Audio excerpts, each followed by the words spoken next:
I think it's correct to say that I was one of the exponents of the hippie movement. I was the first one to really use it in movies.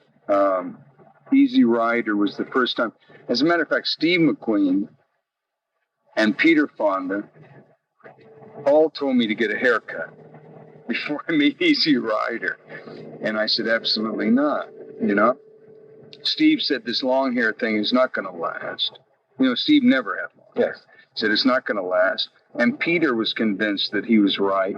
So Peter he has a sort of, reasonable hair. I'd say a little bit longer than normal.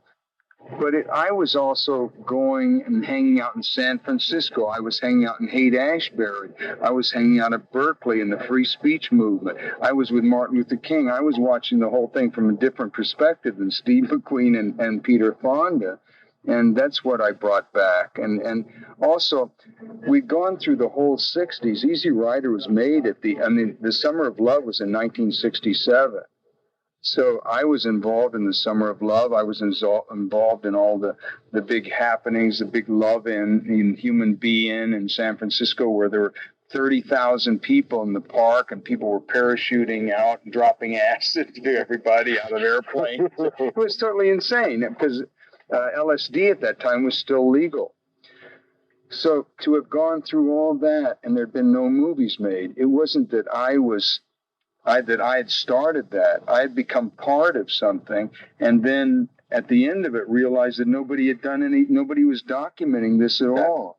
So this became part of Easy Rider, which was my first film, to put this together and put it in. Also to put back the farm where I came from, the farmers in there. That's more like, what I came from.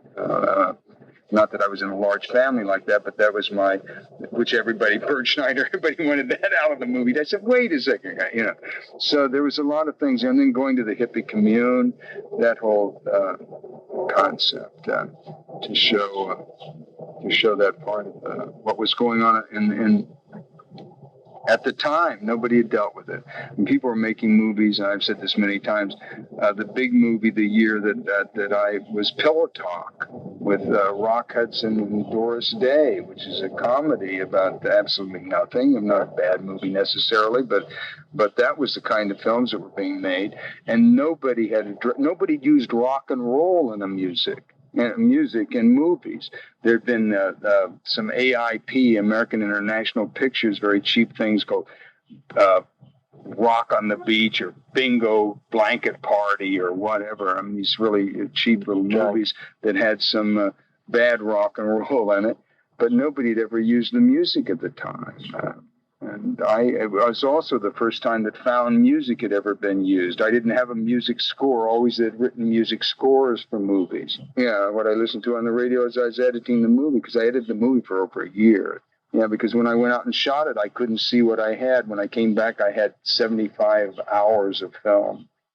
And unfortunately, and I'd always wanted to make 2001 came out after Easy Rider, and I saw it and I said, I can make it, not that I that I could, but at the time I thought I could. I said, I can make a better movie out of this, out of the rides from Easy Rider with no dialogue, just music and the rides across the United States. All that footage has been destroyed. It's been lost and destroyed. So there is no, and Bert Schneider who was the executive producer on it, last year at the Academy of Motion Pictures Arts and Science in Los Angeles to an audience said, everybody's putting out Lawrence of Arabia, the director's cut, and these various things of the director's cut. He said there would be no one that would be as unique as the director's cut of Dennis Hopper, which was 2 hours and 20 minutes long. And he said he'd heard a lot of people say that, Hopper was crazy, he had a 2 hour and 20 minute long movie. He said, I want to tell you, it was not because the 2 hours and 20 minute movie was bad. He said it was much better than the hour and a half movie. I did this merely for commercial reasons. He said, Mike, the tragedy is that we can't re-release now the original cut. The things were not, they melted together. They weren't packaged properly. They weren't saved. As a matter of fact, the negative had been destroyed, and we had to go back in and do a digital negative. So everything's okay now. It's much actually fine, but it took 2 years to do that. And I don't think it would be possible. It wouldn't work. Well, I mean, it would be, but I mean, the great thing was Laszlo Kovacs was the cinematographer. I'd gotten Laszlo had just come out of Hungary through when the revolution happened, and he was the best cinematographer with a telephoto lens. I mean, he could start on a wheel and go up the wheel and come up to us and go back and forth, go out to the scene. He was brilliant. And all we had was an old a Chevrolet convertible. We had sandbagged the camera in the convertible and let a little of the air out of the tires so it wouldn't be so bouncy. Yeah. And that's all we had.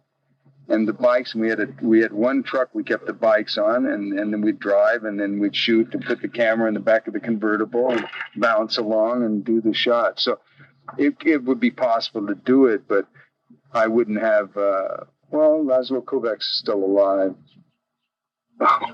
Well, the bikes were stolen.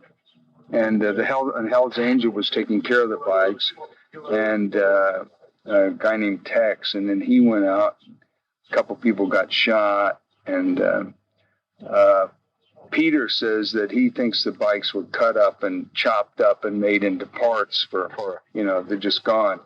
I've been told that my bike ended up in the Hell's Angels chapter in Oakland. That it's in their clubhouse. That's been told me by a few angels. So whether that is true or not, I don't really know. But Peter's bike, which there are duplicates of Peter's bike, there was one given to me that was used only for advertising for the drive-in market and really didn't have a motor in it. But I sold it to somebody who then put a motor on it and then sold it as the original bike. So it's floating around somebody, but there is no original bike anywhere. But there is a great reproduction of it in the show in Vegas, and it was in New York and traveled with the motorcycle show. There's also in Bilbao, Spain, and it's a beautiful one of Peter's bike with the long thing with the American flag on it and so on. And it was beautiful. And I can't remember who built that, but it's a beautiful reproduction. It's actually better than the one we had. Well, I think that, very important. I've always thought that, first there were bohemians, and then there were bohemians, then there were hippies, then there were yippies, then there were punks. I mean, it seems that it keeps going. And every generation, from a hippie comes a conservative. From the conservative comes the next movement that goes the other way. I just think it's in a democracy and in a republic, it's very important that in some way people go against the standard thing, which then changes things and becomes a standard, and then that changes back to a conservative thing, and then it becomes something else. And I that's the way I've seen it. I started out being a bohemian. Then I became a hippie. Then I became a yippie. Then I became a yuppie. And I witnessed the punk movement, but I watched it. I wasn't, saying, well, they're rebelling. I mean, it's basically rebelling against the conservative, the parents or the society or whatever that you seem to be going another way.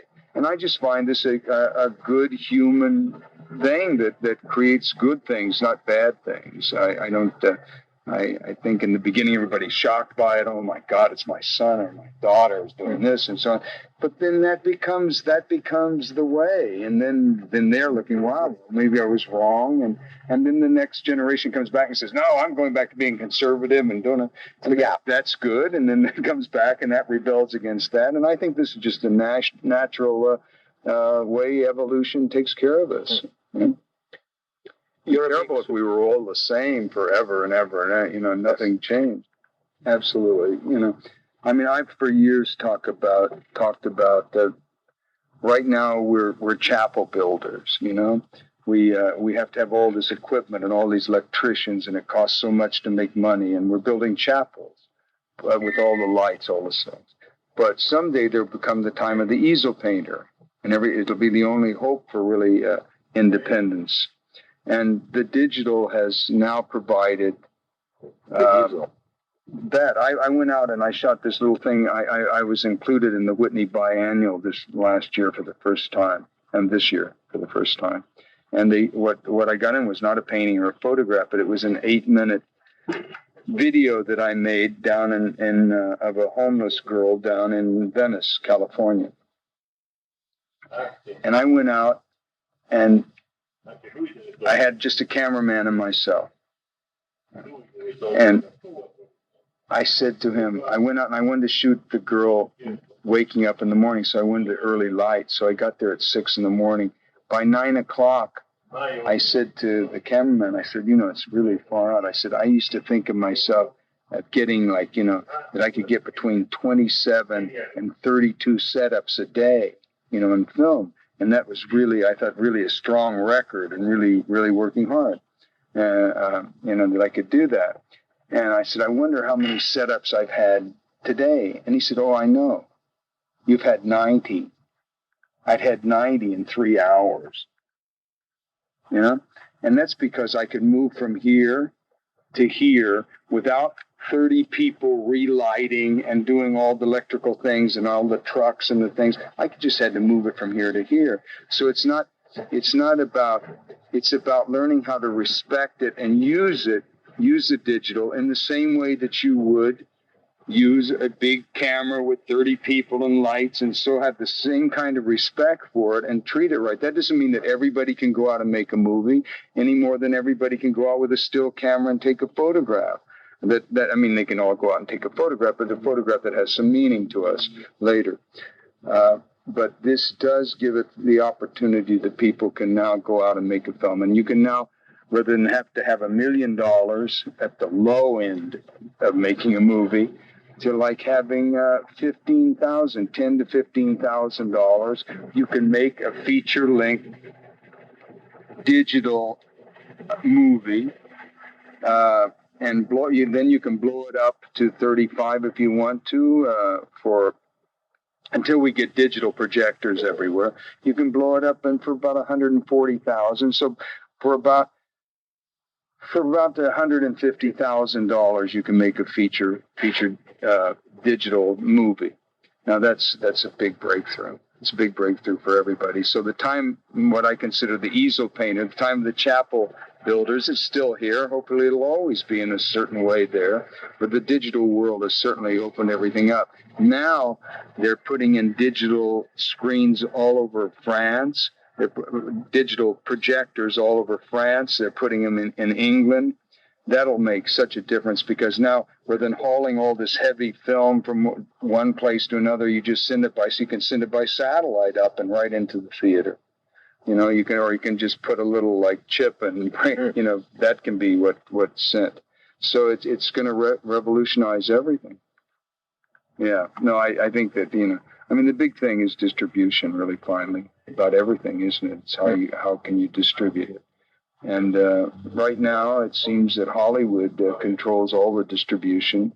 I'm not sure that it's wrong that there be one place that has that kind of, that it's probably easier to distribute things out of one place than a lot of others. However, what I see happening, and it's been happening for some time, and I've been talking about it for the last 15 years, is I'm seeing countries losing their identity as filmmakers, and I find this a real tragedy.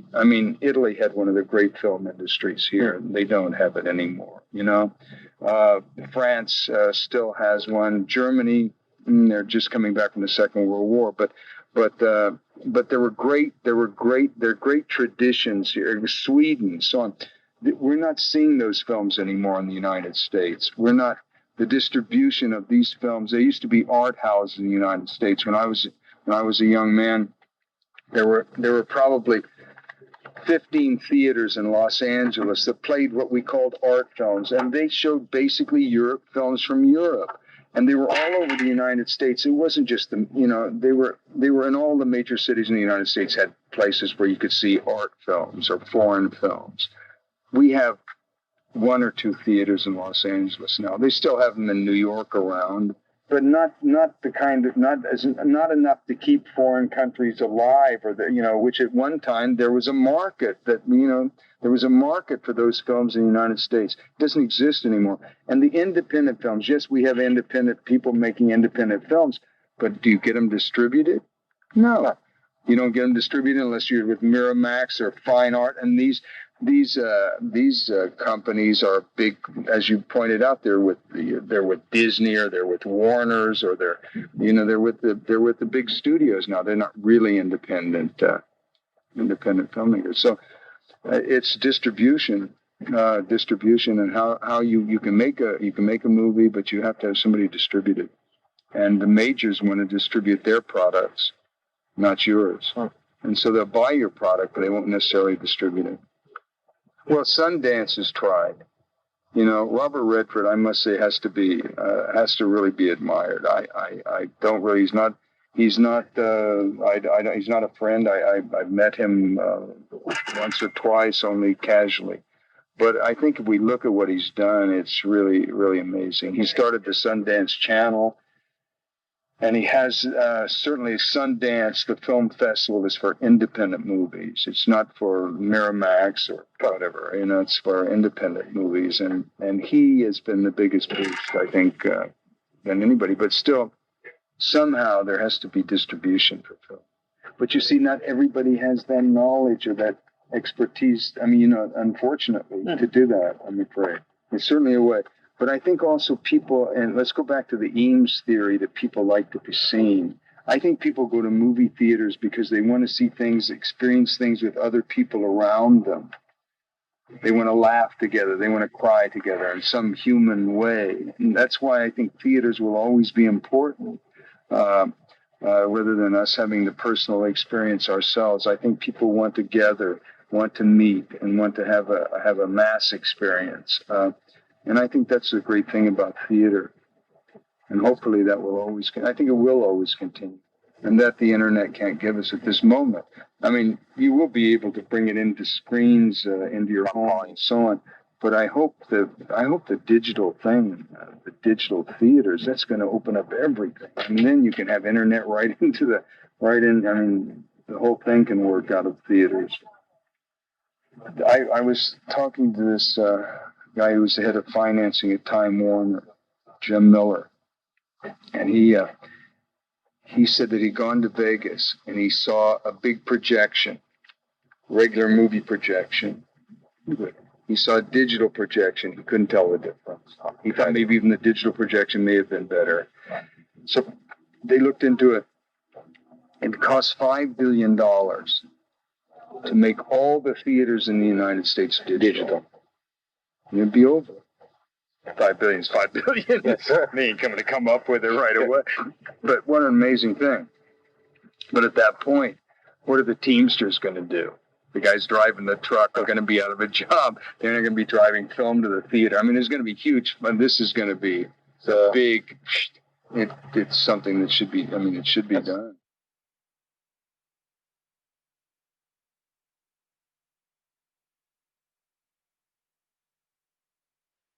And also at the end of it, there's a lot of money involved. Coming back. It's amazing how much cost you cut down and how much profit you can have. So I'm sure somebody will figure that out soon. At the end of the 50s, I felt that it was important for me to try to do things that had never been done before. And so I started using plastic. I thought I was the first one to use plastic. And I thought I was the first one to assemble objects with photographs. And And then I found that basically these things had been done in the 20s. People would use plastics. People would use photographs. And not in the same way, but they had been done before. So I was really on the... And at the beginning of the 60s, everybody was... there was a new idea every minute coming out, there's an old expression, I don't think there's anything new under the sun. You know, I don't think there's anything new, but it's okay for us to think it's our idea. I mean, I thought I was the first one to really start taking photographs flat on. I find out that Aaron Siskin did it, you know, in the 40s. When I was, you know, I've never seen them until after I was doing it, you know, for like 5 years. And somebody said, "Have you seen Aaron Siskin's photo?" No. So I think that if you're on a creative path, whether it's fashion or whatever, that that if you don't have the knowledge, that you're going to end up the same place with the same kind of inspirations anyway. Because I think that art and fashion and all these things, they're simple steps that you go up to a certain place, and then the next step is that. I mean, when you look at abstract expressionism, for example, which is the first time the United States ever had an art form relatively of their own, even though Gustave Moreau, it turns out, who was a teacher in Paris and a painter, was the one who actually did the first abstract paintings in the 1850s or 60s, something like that. They were small things, but they were totally abstract. But when Jackson Pollock and William de Kooning, and Franz Klein and Adolf Gottlieb and Motherwell, all these guys showed up with abstract paintings under their arms to Sidney Janis, Peggy Guggenheim. At the same time, they didn't know these others were painting abstractly. They didn't have a meeting and say, "Hey, we're going to be the New York School of Painting." I mean, it didn't happen. They were all painting abstractly. I mean, the famous thing is, I can't remember what. I think it was de Kooning. De Kooning and Franz Klein. I think they both came in with black and white paintings, and de Kooning saw Franz Klein's and didn't paint black and white anymore. You know, but you know, in the same way that when Andy Warhol and Roy Lichtenstein walked into Leo Castelli, they both had Dick Tracy cartoons under their arms. When Andy Warhol looked at Lichtenstein's Dick Tracy, he didn't do cartoons anymore. But they didn't have a meeting and say, "We're going to do this." It was the next thing to do. I mean, pop art was like, we're about 11 or 12 guys that were painting that way. In the same way with abstract expressionism, suddenly there was this group that showed up. The same way with Dadaism, suddenly a group shows up. Surrealism, the same way, and Impressionism and the German Expressionists, they all seem to like. I mean, you have Kandinsky in Russia, you have Jelinsky in Germany, you have Cezanne, I don't know, in Paris. I mean, these people were all thinking the same way, basically at the same time. So those were bad examples because I had different periods of time, but you get the general idea. I don't know. I mean, there isn't communication between the arts. There are communications between the arts, but for some reason, everybody comes to these. A small group of people come to the same conclusions at the same time, independent of each other, and then come together with the work. And then suddenly, a school is born. And I think the same thing happens in fashion. I mean, how is it that everybody knows that black is going to be the color of the next year? But you know what I'm saying. I mean, or that polka dots are going to be in this year, or that this is going to be in, or that's going to be in. It seems to happen year after year, doesn't it? In some way or another, one kind of thing comes predominantly out of fashion that everybody seemed to have been doing or thinking. I think, I don't know how this collective thinking happens. And there was never the dealer. Always the artist. As a matter of fact, when Leo formed his gallery, when he went around and got from the Green Gallery and got from Sidney Janis and gave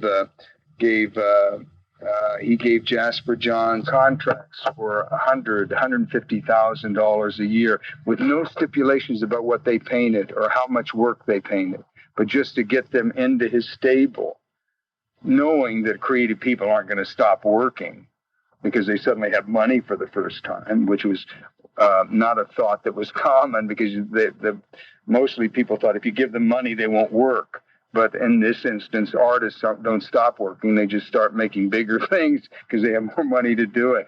But, that was a risk. That was a gamble. It was a gamble that certainly paid off for Leo, but never does a dealer say, well, that's not never, but never a good dealer will ever tell an artist what to do. He may suggest what he thinks they should do, but usually it's ignored and they go off and do something else. But the dealer never does that. But I do think I think you're right. But I think yes, I think in fashion, the person that owns the fashion house, that owns the product, the stores, the things that they should have some input into what is the creative input. Yes, I agree. That does make a difference. But it also, fashion is something that somebody's going to wear. It's not just something that's going to be hanging on a wall.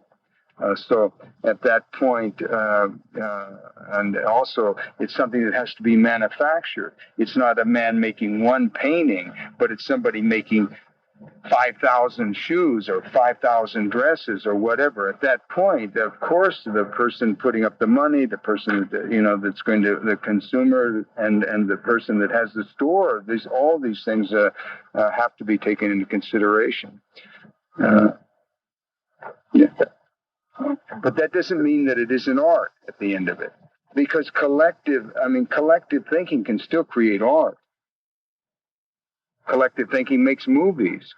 And I'm not saying all movies are art, but certainly some of them fall into that category. And they may be made by a group of people. Hopefully there'll be one person, and only one person has the final say. Now, whether that's the producer or whether it's the director, hopefully it's the director. But it may sometimes, David O. Selznick, who made Gone with the Wind, was a producer he would hire and fire directors. I mean, there were 2 directors in Gone with the Wind. He was a hands-on producer, different than different than what we know. Hopefully, that the director is the one who makes the film. The producer is hopefully the one that hires him, and the director is the one that has the creative control of the movie. But certainly, it can go either way. But a collaboration is something that fine artists should certainly not be afraid of, and they shouldn't be. Especially we're at a time now when manufactured art is certainly a reality. I mean, Andy, if you go and look at Warhol started out painting painting things that looked like they were stamped. But he'd do them all green stamps. What were they? They were free. They were stamps that you got with buying things. You would get green stamps, and then you could trade them in for products and stuff. So he made a painting of green stamps, but he did each one individually, hand painted. But he made them look like stamps. He started drawing things so they looked like they were stamped. Then when he found the silk screen, suddenly he went, wow, I can do these with silk screen, and then I can mass produce this thing. He was already doing all that thing by hand. So the idea of manufactured art, the idea that art can be manufactured by someone else. And then Andy's concept of the factory, the idea that once he did that, it didn't matter who made it. He didn't silk screen those things himself. He had people in there silk screening them. And sometimes the worse the silk screener was, the better he liked it. But he didn't do them. He had a factory where they were being done. And and also it goes back to the factory, to the salons of Europe. I mean, you look at David in France, one of the last great painters. He had a salon. Rubens had a salon of people. They didn't do the work all themselves. They had people in the school of Rembrandt, in the school of Michelangelo. There were people that were helping. I mean, Michelangelo painted less than 1/4 of the Sistine Chapel. He did the cartoons, he did the design for the building, but he didn't lay the tile. He didn't build the building. He painted less than 1/4 of the Sistine Chapel himself. But he had people who did it, and that's something that we forgot. I mean, we just sort of don't think about. So when you look at Andy's factory, I think I thought about this just recently because I had to give a little speech at Andy's opening in Los Angeles at the opening at MoCA. And I thought, when I first met Andy came to New York. I'm sure that Andy's concept of the factory didn't come out of his idea about the salons of Europe and that people had other people painting with them and so on, like Rubens and David and so on. But I think it came out of the fashion world. Andy started out making shoes. Making drawings of shoes, those early paintings of shoes. These were fashion. He was into fashion, commercial art in the beginning. And the idea of the factory was something he saw in the fashion world. He saw fashion designers work. A guy designs a dress. He doesn't make it. Somebody else does a dress. And I think that concept was something that Andy saw. I think it came out of the fashion world, not out of the fine art world. Take you, and as a young person, they would take you and develop you an agent. They don't do it now. They want you to already be established. They just want to pick up a telephone and make a deal. They don't take you around to the studios and introduce you to the casting people and introduce you to here and introduce you. They just don't do it. So you have to be in a Broadway play. You have to trip over a director in a cafe or something. I'm going to hire you or something. It seems so ludicrous. So when I saw the soup can, I saw the cartoon. I went, this is the return to reality. And so Irving Blum and I got on an airplane and went to New York. And so all of it started there. And then, so Irving said that, what is true or not, he said that my immediate understanding of it and my friendship with these people. He said there was never an artist that ever called Rauschenberg or Jasper Johns or Andy or Roy Lichtenstein or any of the Klaus Hollenberg, anybody that ever called the gallery that didn't say, how's Dennis? What's Dennis up to? Where's Dennis? And it was very sweet. So anyway, that he spoke, and then Angelica Houston spoke and introduced me, and then I got up and I talked about Andy. And I started out by saying, I thought a lot about this because I had to have some, but I thought, and I talked about the return of abstract expressionism into reality, the return to reality. But I talked about the fashion world and how I felt that Andy had come to New York and how the development of the factory came out of his working with fashion, his designing the shoes and being around the fashion world and seeing the way the fashion world worked. And that as a designer makes a dress, other people designs a dress, other people make it, and so on and so forth. And the idea of having a factory, and that I was pretty sure in my thinking about this, that probably these ideas came out of Andy's understanding of the fashion world. That was the way I started, and I went on from there. But I believe that. Also, at the end of it, I said, people think of Andy as some sort of strange creature and sort of an amoral kind of person. I said, but I don't know anyone, not that it's right, wrong, good, or bad, whether Andy was a homosexual or not, but I don't know anybody that ever had an affair with him. I don't. I think he was a voyeur, period. And that these things happened around him, and he went, oh, and recorded it, but that he wasn't really involved in it. And I said, and what people really forget is that this is a man who went to the Catholic Church every day of his life. That he was a very religious man, and at the end of it, he made the Last Supper paintings. And I said, he wasn't making fun of soup by making a soup. He had soup every day. He had Campbell's soup every day. That was what he ate. And he wasn't making fun of Leonardo da Vinci. And that was his reality. That's what he saw, and that's what he was. So all these things that you see are the finger pointings of Andy Warhol at our society and at his life. And he used the personal things of his life you know. And that's very basically the gist of what I sent. I went into Roy Lichtenstein's studio and I bought the big sunrise of Roy Lichtenstein. I lost him to Brooke's mother in the divorce, and she sold him back to Irving Blum. She said, "Get rid of these." I lost them. But that was Ed Riche's. She sold. Irving sold that to Jim Meeker in Fort Worth, Texas, and Jim Meeker is an oil man, and he left it to Dartmouth, which is the school he'd gone to. So, but most of these paintings. The Mad Scientist by Roy Lichtenstein. There are a lot of them in Germany in museums because Germany became the great buyers of pop art.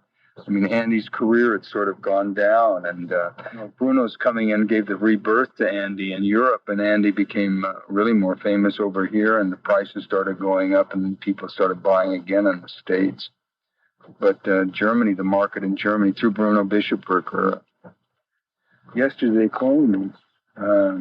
This producer, French producer, that I did a thing in Cape Town with Christopher Lambert, which is a really good, interesting movie. It's going to be out, it's coming out, so they're cutting it now. It's called The Piano Player. Anyway, he called me yesterday and he said they offered me to direct Coco Chanel, the life of Coco Chanel.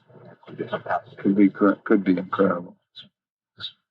They were talking about Gwyneth Paltrow, and I said, no, she's not right. And Giovanni said, she's certainly not right. Giovanni said that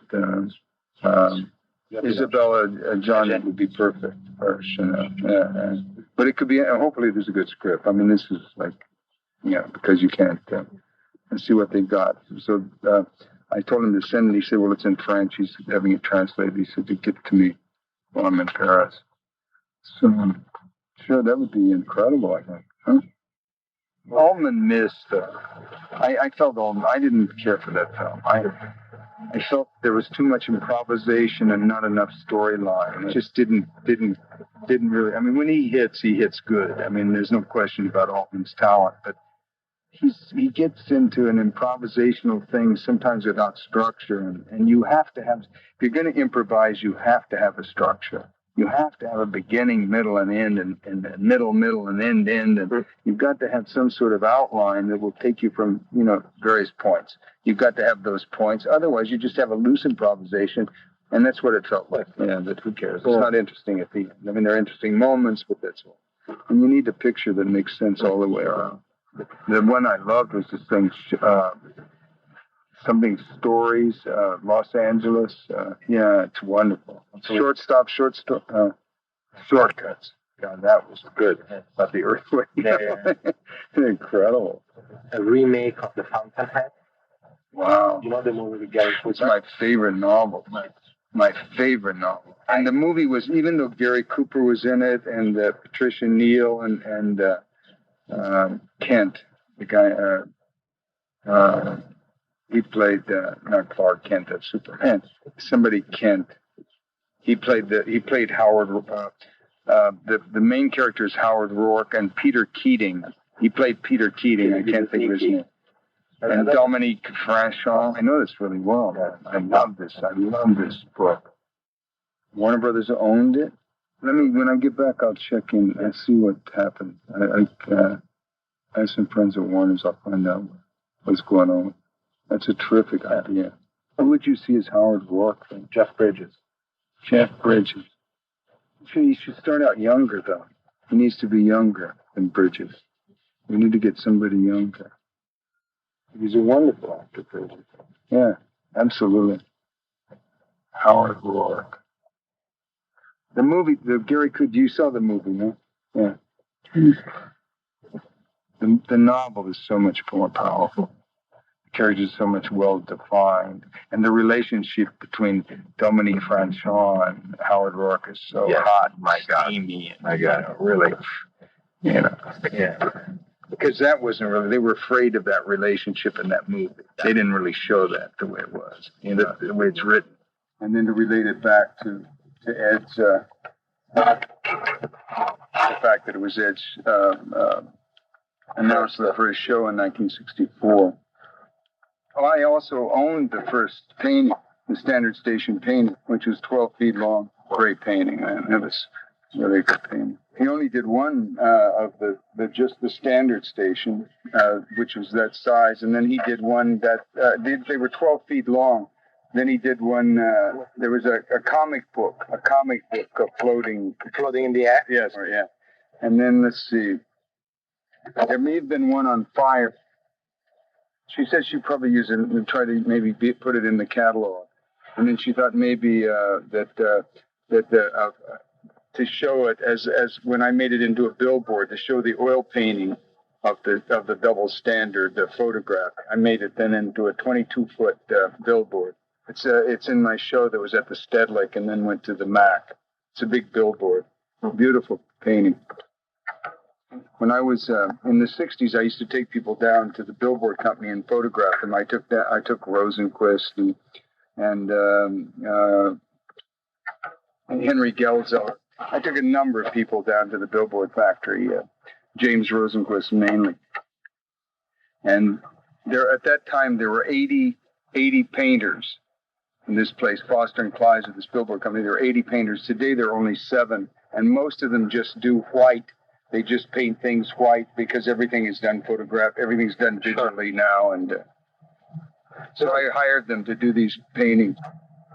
Now, also, I told her, she said that she wanted to use a photograph of me, and maybe she would use one of the self-portraits that I did. And I said, why doesn't she use the Andy Warhol that Andy did of me that Ed Richet owns? He owns one a red one, and I said try to get a copy or get him to give you a photograph of that one, maybe of me that he owns, which is sort of ties everything back and forth. The one that Ed has is something that I sent to Warhol in after I made the last movie. It's a photograph of me directing the last movie in Peru, and actually it's the first commission painting that Warhol ever did. It was 1971, I believe. And it was done, the Basses in Houston commissioned him to do 6 portraits. And Ed got one of them. I'm not sure how Ed got. He has one of them. The next movie, when I direct, I'm going to direct a movie before this year is over. So after I get the film, then would be the time to do that. Right now I have very little to talk about, very honestly, except a few parts in some other people's movies. Oh, that's great. Thank you. And give us a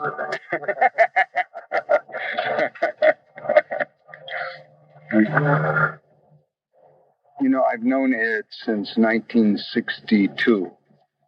I met Ed in 1962. I think he came to Los Angeles in 1961. I am not sure exactly, but I certainly met him in 1962 at the Pasadena Museum. Marcel Duchamp had his retrospective called 12 Artists in the Common Object.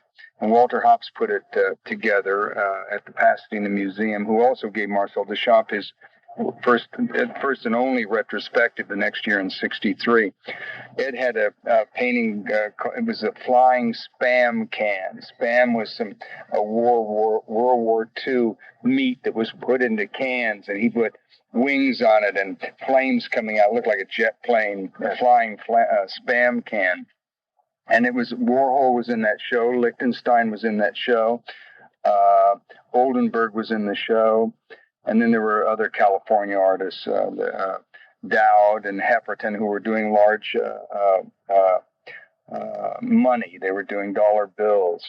But it was a really fascinating show. And then later, Lawrence Alloway in 1963, I think he dubbed it pop art, popular art, commercial art.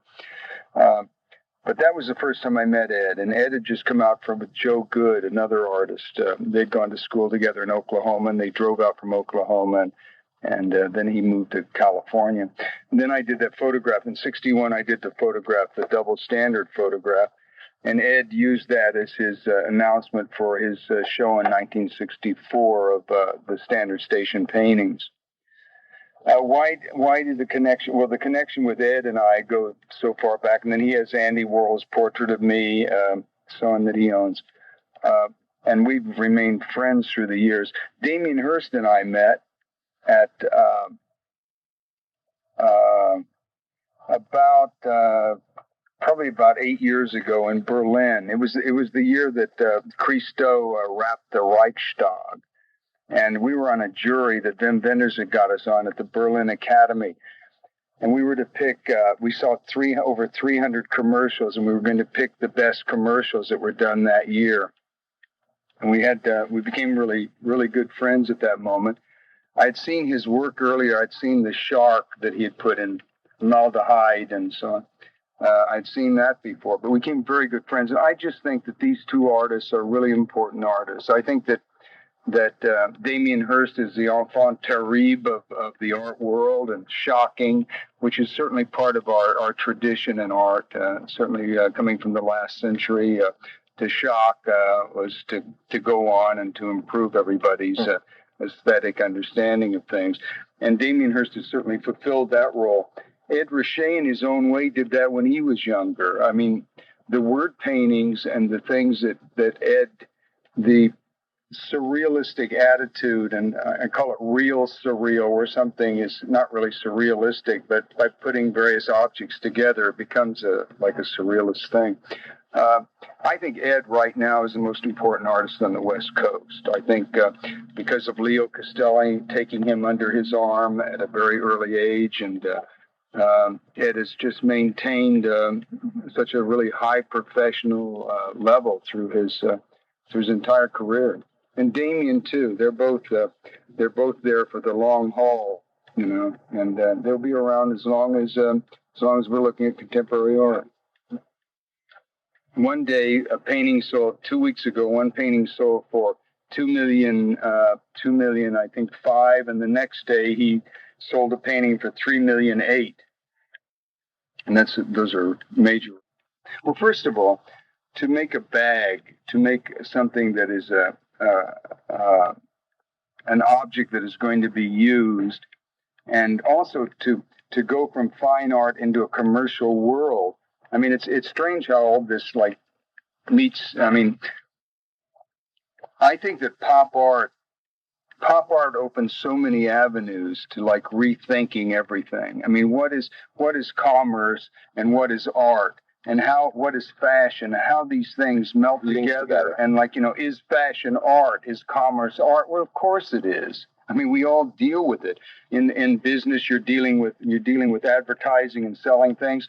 And Andy and Roy Lichtenstein and Oldenburg all went and said, this is like, you know, using the commercial entities of silk screens, which Warhol used, were never used in fine art before. Only in commercial art were silk screens used.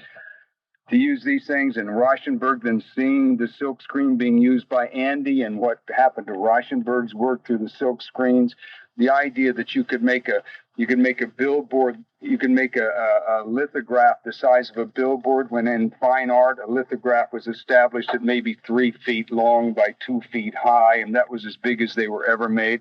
Suddenly to be able to make lithographs the size of billboards, all these things are working back and forth between the fine arts and commercial art, and realizing basically they're pretty much the same thing. And to show your time and to show where you're at in your time, they have to marry in some way. And to make these bags is another extension of this. So to do that, I think one wants to think about what they did when they were first starting out, maybe before all these ideas became understandable.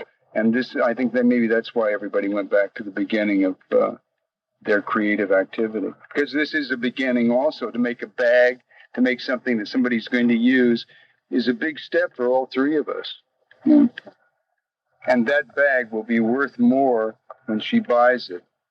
It'll be worth almost immediately more than she paid for it. And in time will become more and more valuable. When you think of an Ed Ruscha lithograph, I think that Hollywood lithograph that he made on very cheap paper, something that sold for like $400,000 or something about 5 years ago.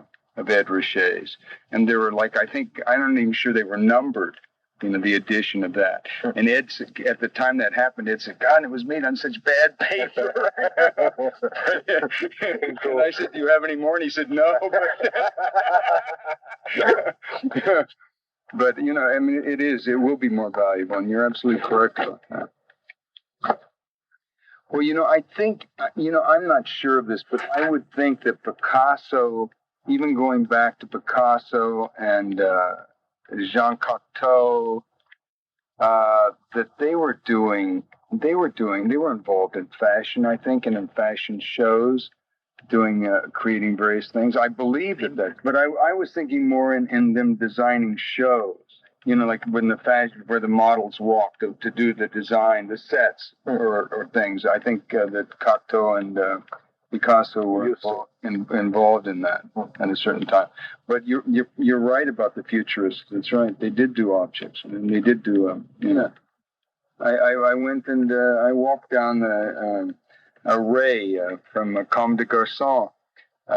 Hired a bunch of us none of us were models, and she had me walk down a runway. I think with Michael J. Pollard. There were a whole bunch of us. Harry Dean Stanton and weird group of guys, and some restaurant owners, and somebody that had a hat store and wherever. And she had us in Paris, and then she took us all to Japan, and we did another fashion show in Japan.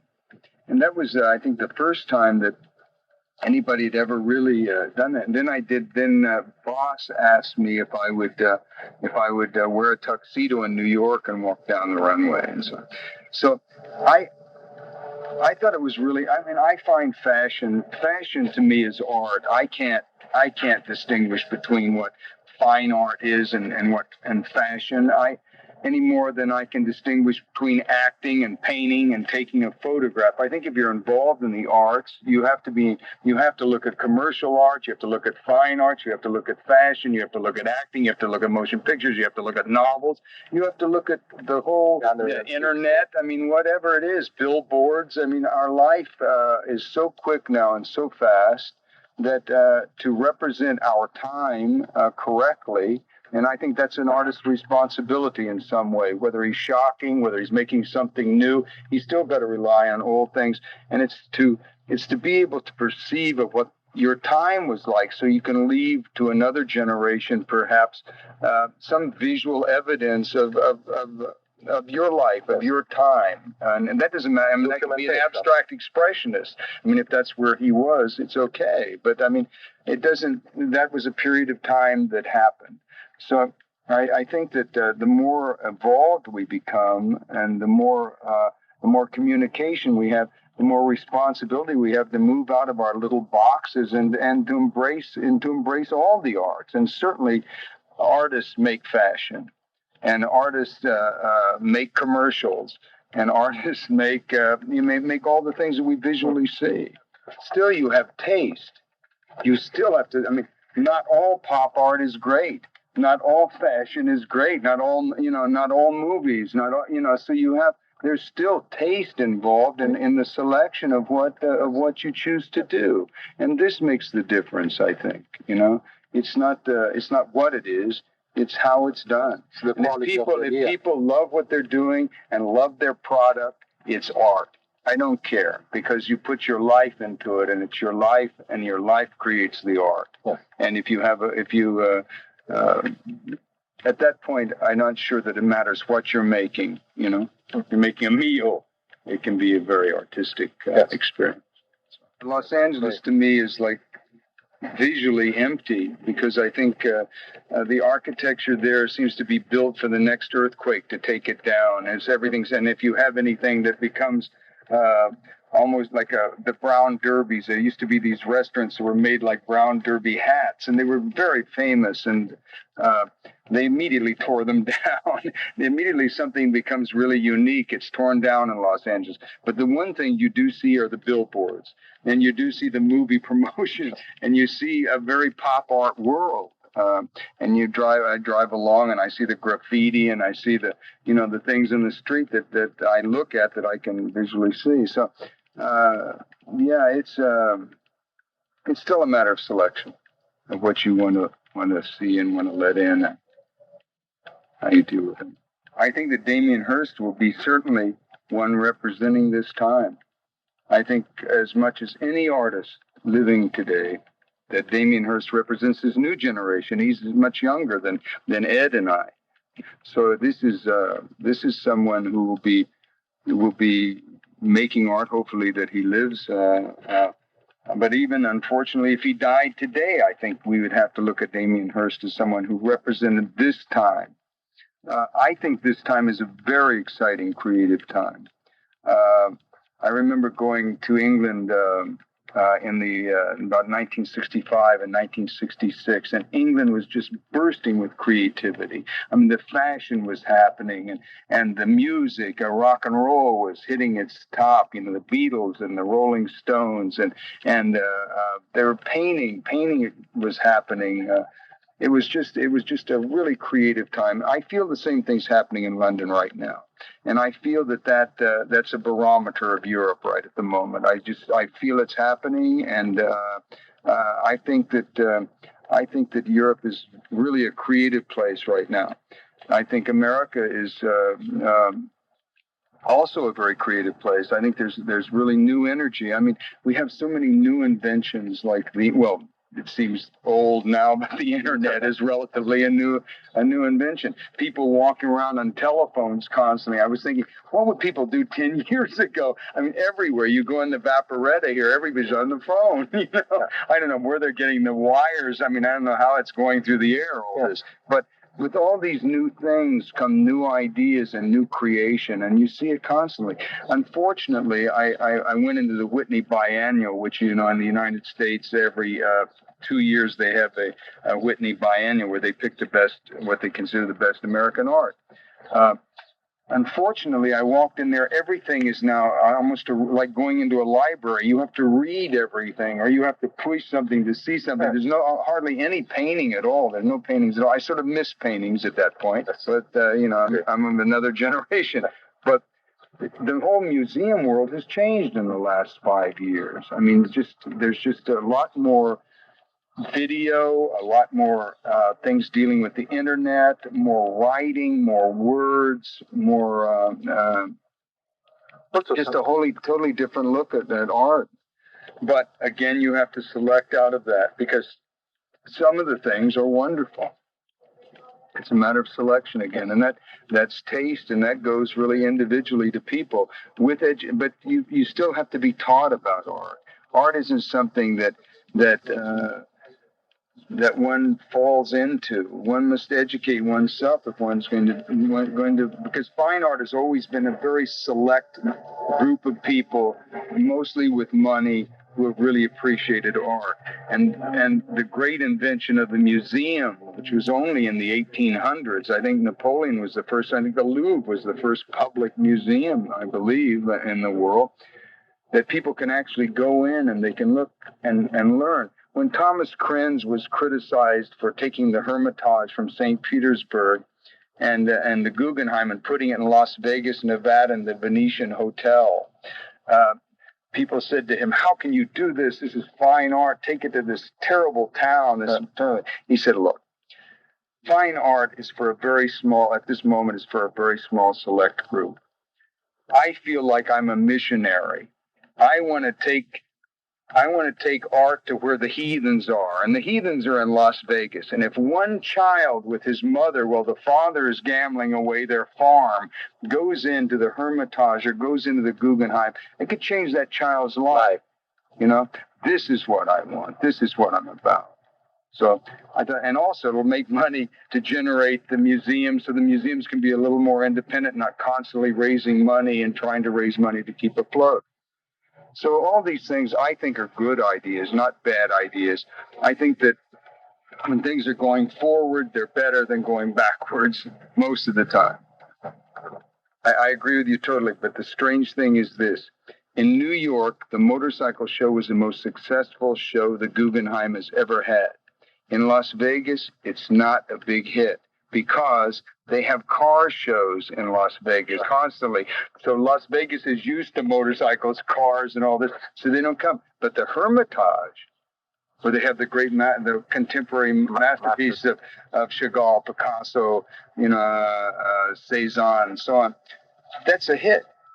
They go to see that because but the motorcycle show is not doing it. It's not doing terribly, but it's not doing as well as they expected. But I'm sure because people are used to seeing the car shows and so on, but they're not used to seeing fine art or what we think of fine art. So I'll be really interested in seeing the next show, the Guggenheim show at the Venetian in Vegas. The motorcycle show is still on, but they built 2 world-class museums there. They're really great. The Guggenheim and the Hermitage, the 2 museums they built at the Venetian Hotel in Las Vegas are great museums. Koolhaas did one, Ren Koolhaas, and Frank Gehry did the other, and they're incredible. And the Venetian, even though I'm sure Giovanni would hate it, it's pretty incredible. They have the canals. I mean, you go inside, they have a sky and everything. You think you're in St. Mark's in the middle of the afternoon. Yeah. And it's like that all day, all night. It never changes. Rudy Gernreich, I started out, and then later I did things for Harper's Bazaar and for Vogue magazine in California. I never went to New York, but they would call me and ask me to do things. It was in the early 60s. I had the great fortune of working with Alexander Lieberman, who is one of the great fashion men, and with Diana Vreeland. I worked with Diana Vreeland. So these were the 2 great people in fashion. And also because I was on the West Coast, and I said, I'm not shooting in color.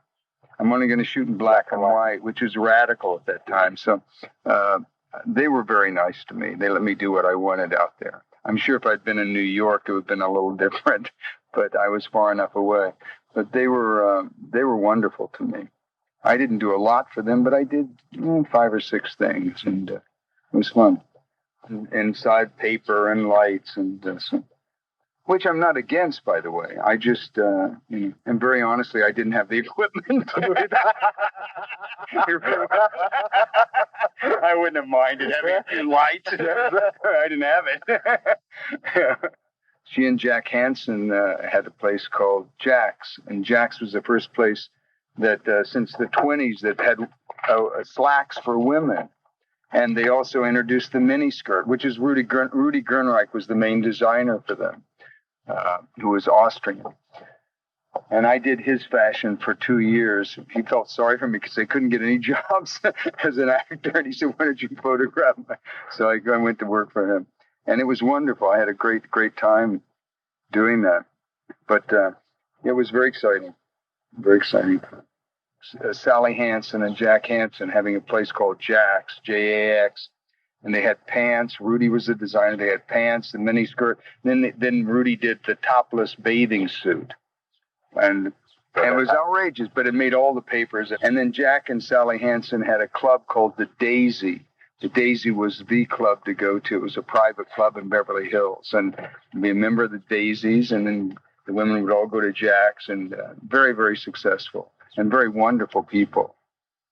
Very, very social and very wonderful. There wasn't doing cocaine.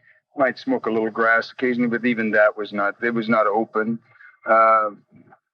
Mostly just drinking wine and playing a lot of tennis. They played tennis constantly. It was a time of, like, movies were changing so much too. It was the time of Roman Polanski and Sharon Tate. I mean, before once the murder of Sharon Tate happened, that's when I think everything changed. Suddenly everybody was, cocaine had been introduced, unfortunately, by Easy Rider, but that had taken over, and things just really changed rapidly then. And when Sharon Tate was murdered, Roman Polanski's wife, it was the beginning of the nightmare. It was the beginning of the end. The innocence and the party and so on was over.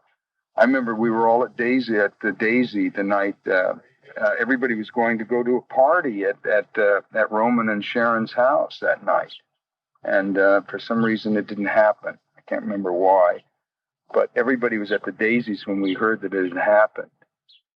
But it was really the beginning of the end. I felt that whole period. It was a great party before that, and a very innocent one, and it was innocent fun. And suddenly, this killing of all these people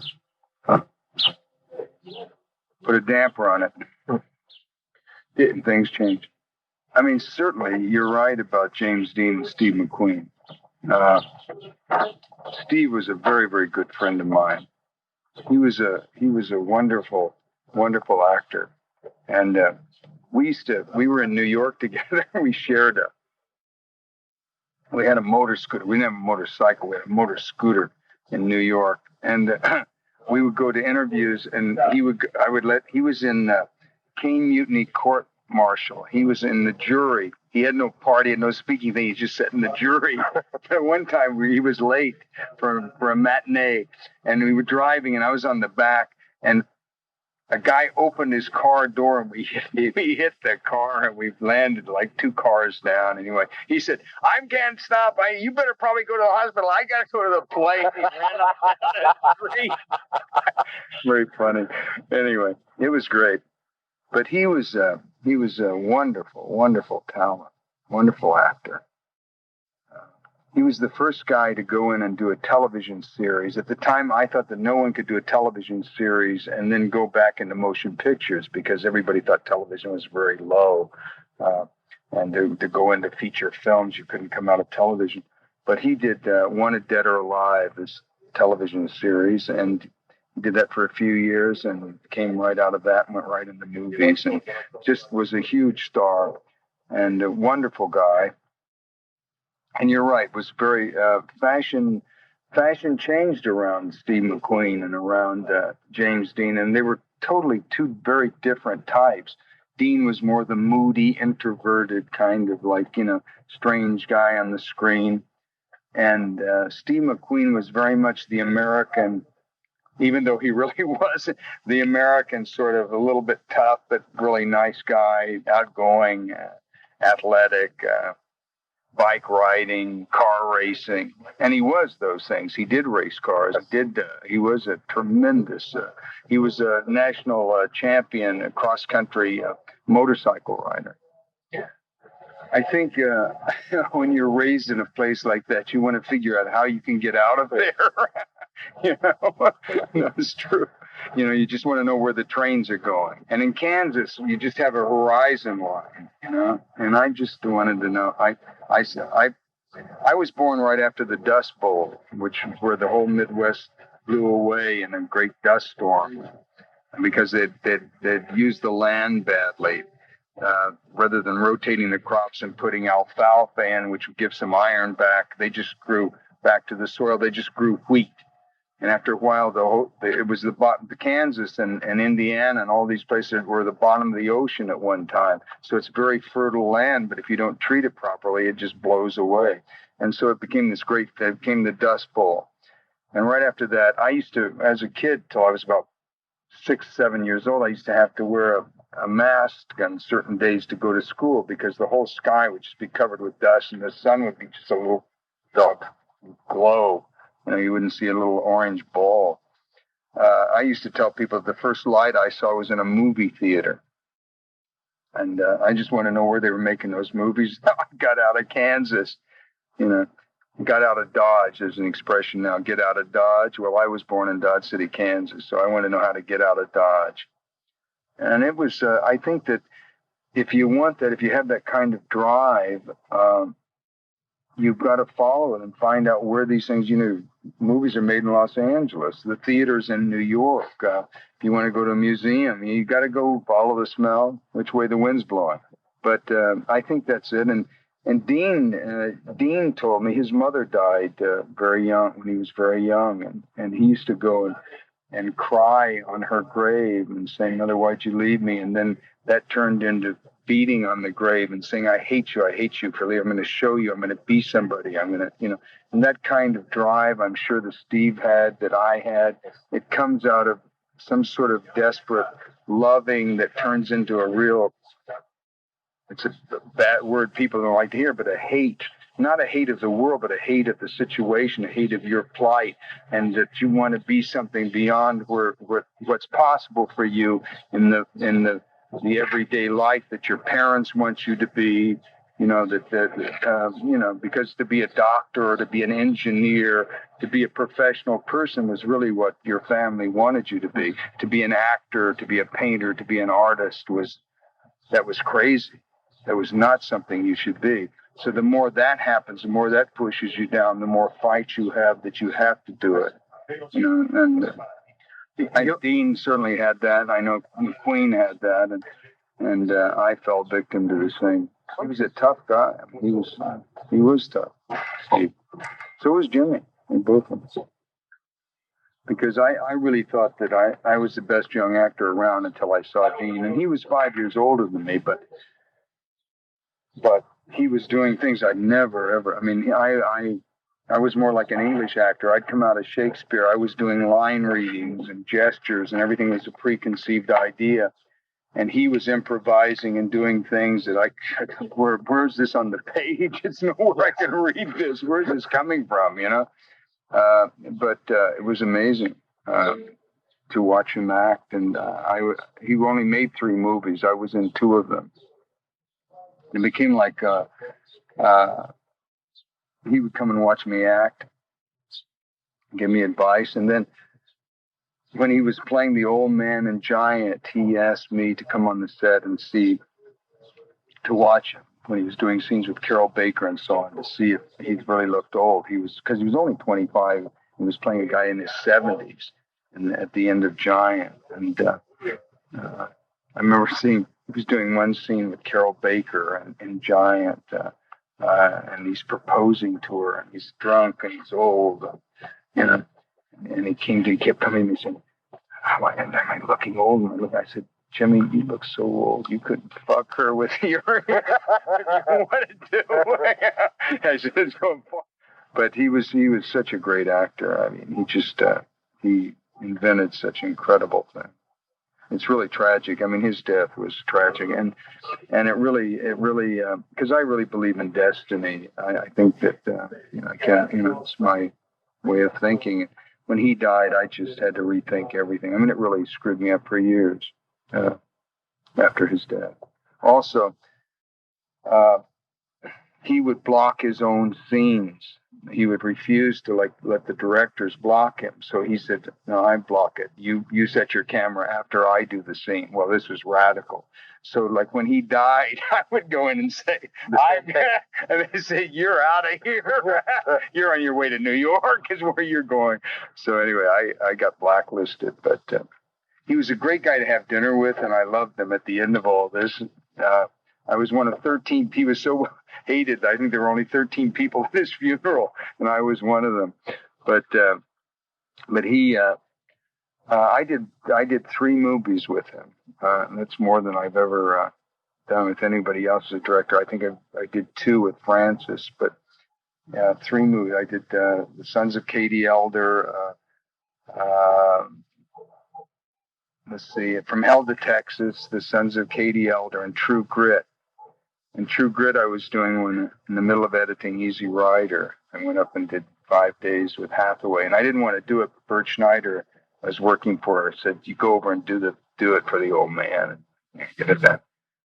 But he did. He was a screaming, yelling maniac. But in the end, I learned probably more from him as a director than I did from anybody else, because he had worked his way up through labor and got himself into the position of being a director. And he'd scream and yell. He never moved his camera. He was always just stationary, moved his camera. He never laid a dolly track. So he wanted you to move, but he couldn't say, "You move, I'm not moving my camera." He'd just scream and yell at you till you were such a nervous wreck. And he'd, yeah, that's it. Now you got it. And also, he was interested in making the film good. And like in the end of it, like that's what it's about. It's about making the product good. It's not about how you get there necessarily. It's whatever it takes to make it good is what... You ask Marlon Brando if acting is an art, and he says it's a craft. I've always thought of it as being an art, But I think Brando was the greatest film actor probably of the last century. And certainly Yeah, I still think he can say whatever he wants, and that it'll be gospel. But I still think of it as being an art.